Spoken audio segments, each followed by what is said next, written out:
Hi there, Alison here with another Cabernet Franc du jour. Today we are in Saumur and we're looking at Arnaud Lambert's Château de Brézé 2011 Clos de l'Étoile Saumur Rouge. Domaine Arnaud Lambert is the amalgamation of vineyards from two separate estates. We have the vineyards of Domaine St-Just, which is the Lambert family domain, which was set up by Arnaud's father in 1996. And we also have the vineyards of Château de Brézé, which Arnaud and his father began working in 2009, having signed a long-term lease to work and manage these vineyards. The estate's vineyard parcels are scattered across three communes. We have the communes of Saint-Nicolas-de-Bourgueil and Montsoreau in the saumur-champigny appellation. And then we have the vineyards in Brézé, which are part of the Saumur AOP.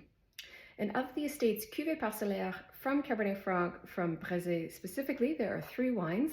We have Clos Mazurique, Clos Loup, and Clos de l'Étoile, which is of course the wine that we are looking at today.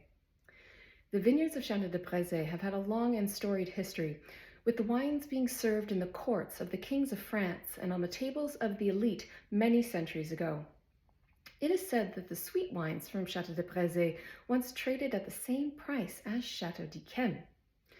But over the course of the 20th century, through the negligence of the descendants of the noblemen that once lived at the chateau, the vineyards of Château de Brézé fell into disrepair and the wines commercialized into touristy plonk. Enter Arnaud and his father in 2009, who became the custodians of these historic clos, and they took it upon themselves to restore these vineyards and restore the health, the soils, and the vines, with the hopes of elevating and showcasing these great terroirs through the finished wines. While there once was a time when Château de Brézé had a reputation of producing great wines, the modern-day image of the chateau's wines is quite the opposite. So as of 2017, the wines from these clos are now labeled under the Arnaud Lambert domain name, and this was really to bring greater recognition to these very special vineyards, as well as to the great work of Arnaud and his team. Now, it has been some time since I've shown a wine from Brézé, so I thought it would be a good idea to take a quick look at this commune and the viticultural area. So the commune of Brézé is situated about 10 kilometers south of the village of Saumur, so we're set back from the Loire River here. The northern border of the commune hugs the southern border of Saint-Cyr-en-Bourg, which is in saumur-champigny, and to the east we have the commune of Épier, and to the south we have the commune of Montreuil-Bellay, both of which are part of the Saumur AOP. And the majority of the vineyards are situated in an area that stretches around 2.5 kilometers from east to west and about 2.5 kilometers from north to south. And this vineyard area follows what is often referred to as the Brézé Hill in most books and articles. And the highest point of this hill, which is around 85 meters above sea level, is located just about 400 meters southeast of the Château de Brézé itself. And the vineyard area follows the perimeter of this peak to the north, northeast, east, and south in the commune. And the slopes are gradual here, and we slope down to an elevation at its lowest point of around 50 meters above sea level in the north and northeastern part of the commune. And in the east and southern part of the commune, these slopes level off a little bit more at around 60 to 65 meters above sea level. Now, because of the positioning of this hill, which runs east to west, the vineyards can have any number of exposures, but generally the vineyards in the northern part of the commune have a bit more of a north-facing exposure, and then the vineyards in the southern part of the commune have a bit more south-facing exposures. But of course, there are certainly exceptions to this rule. In terms of soils, the terroir landscape across the commune of Brézé is very complex, and it is by no means homogeneous. But there are some broad observations that we can make about the soils in this commune. First and foremost, the soils across the commune, with the exception of a few pockets here and there that follow the crest of the hill here, the soils are quite shallow. So that means we're hitting the mother rock within about 50 to 90 centimeters of the surface. Secondly, the elevation across the commune can give us somewhat of an indication as to the type of soil and the origin of the soil that we would find in different parts of the commune. So on these lower slopes, these are to the north and southern parts of the commune. This is at elevations between 50 and 65 meters above sea level. This is where we find the influence of the Middle Turonian tuffo chalk bedrock.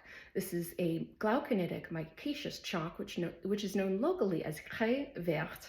And the topsoils in the northern and southern parts of the communes are quite shallow, as I mentioned, and the texture is a bit more of a silty clay. And then on the higher slopes, the picture is a little bit less clear-cut.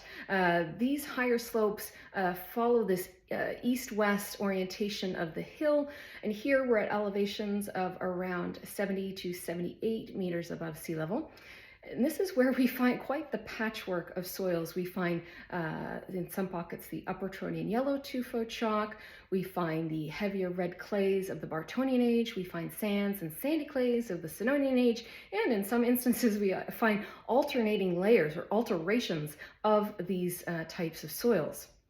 In terms of topsoil, on these higher slopes, it actually is a little bit more sandy, with a few pockets of heavier clay in there as well. But again, generally shallower topsoils with a bit more sand on these higher slopes.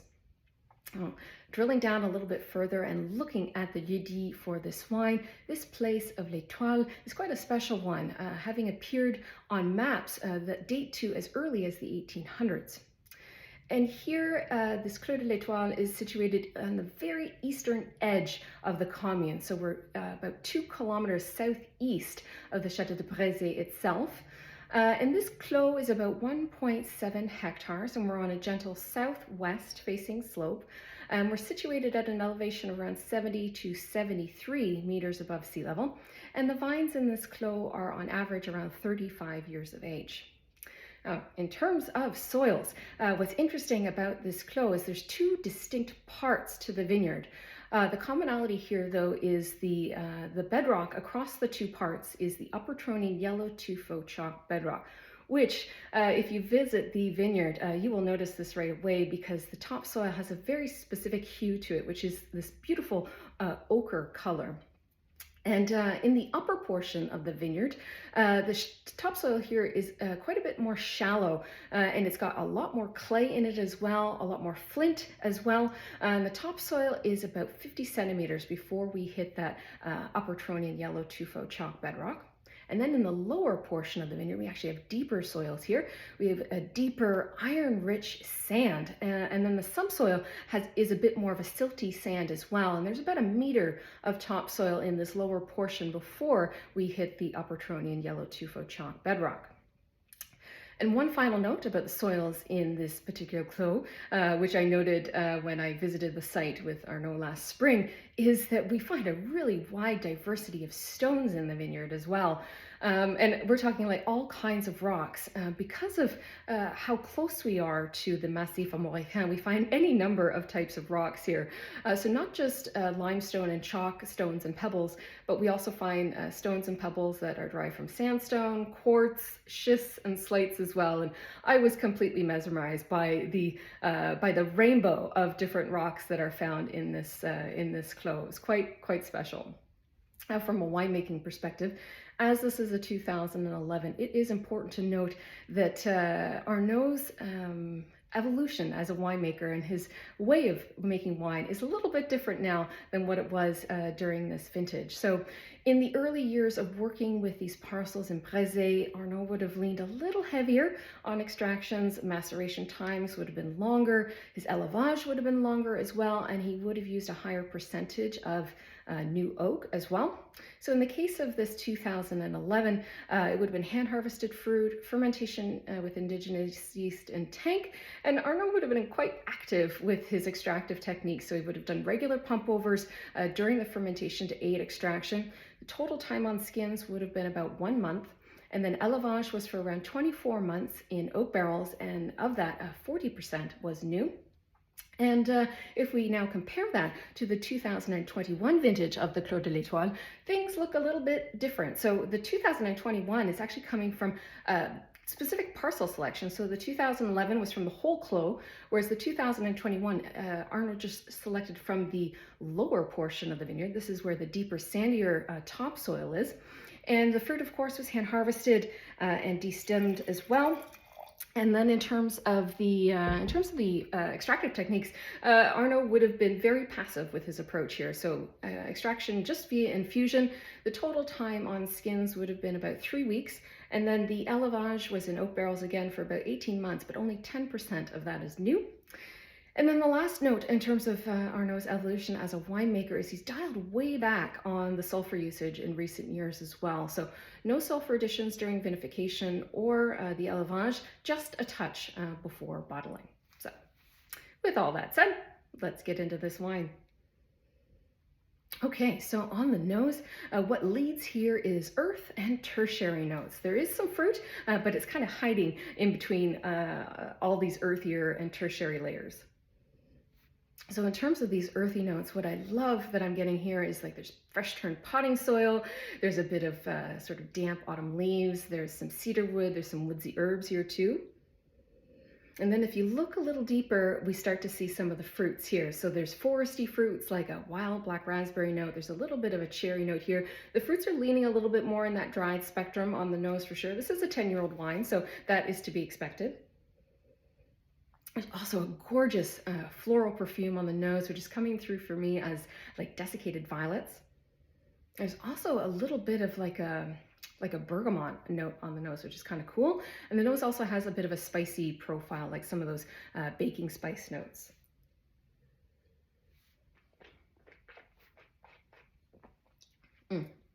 On the palate, the fruit is actually a bit more forward on the palate. Those earthy notes are kind of supporting the fruit, which is really nice.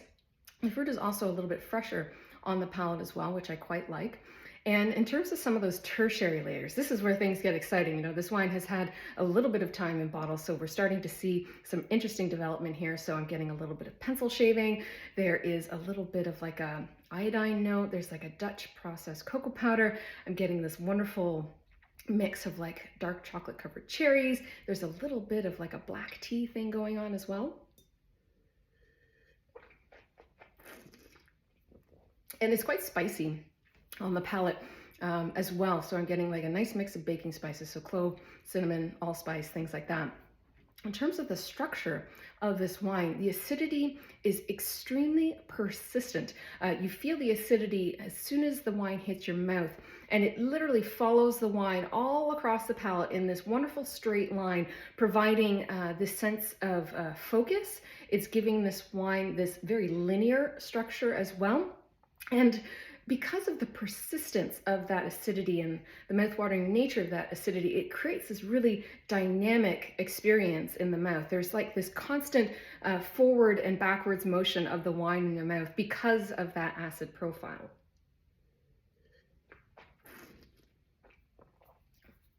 The tannins are quite firm still, and you know, this wine has had some time, but as I mentioned, Arnaud's approach with this wine was a bit more focusing on extraction. So those tannins are a little bit more firm still, even with some bottle age. They are finely woven, fine grained. They have a nice velvety texture. There's a touch of chalkiness on the finish. But I think there's sufficient fruit here, and there's still sufficient liveliness and youthfulness of the fruit that's surrounding those tannins that will carry this wine, I think, at least for the medium term for sure. Structurally, or I should say sort of the personality of this wine is really interesting. It feels very serious, very contemplative, very calculated. There's something rather unwavering about it, very steadfast, I guess is a good way of expressing it or talking about it. But it does have a very distinctive contemplative energy. And, you know, when I was tasting this wine, and something that I was reflecting on, you know, as I was kind of preparing this video, is this vintage is rather significant for Arnaud. 2011, his father passed away in June of 2011. So this was his very first vintage as head of the Domaine.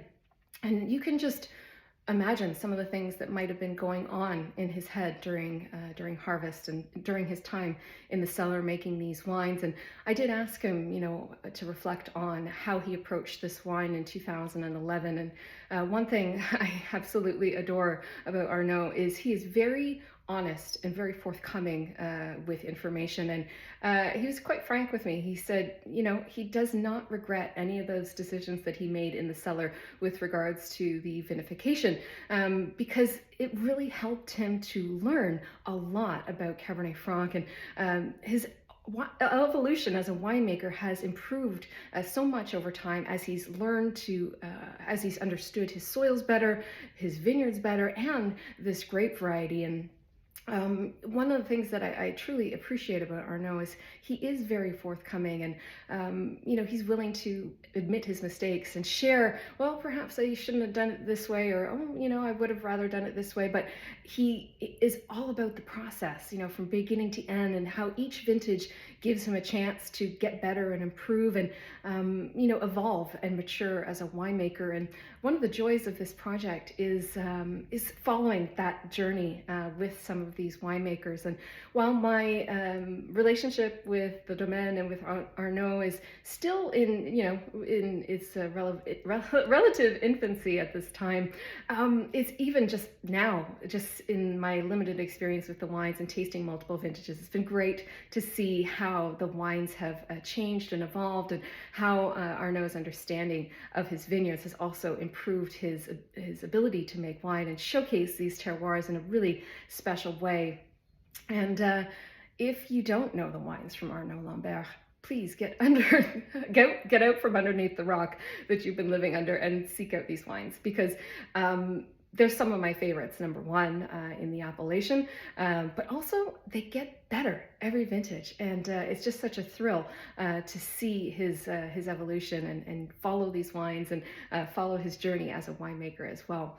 And if you have a favorite cuvée from Arnaud Lambert, do let me know what it is in the comments below, even if it is Chenin, because hey, I do appreciate a good glass of Chenin now and then. But if you do have a favorite wine from Arnaud Lambert, let me know what it is in the comments below. And of course, as always, I will be back again soon with another wine. Cheers.